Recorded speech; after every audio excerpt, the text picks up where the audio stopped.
Hello everyone, in this video I will show you how to turn off emergency alerts on your Android device.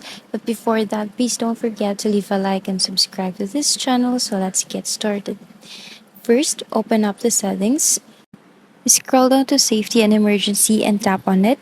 And at the bottom, you should see wireless emergency alerts. If this allow alert option is turned on, make sure to turn this off. You can also choose to turn off manually some of the options here, or you can turn them all off at the same time by turning off allow alerts option. I hope I was able to help you. That's all for this video. Thanks for watching and see you in the next video. Bye!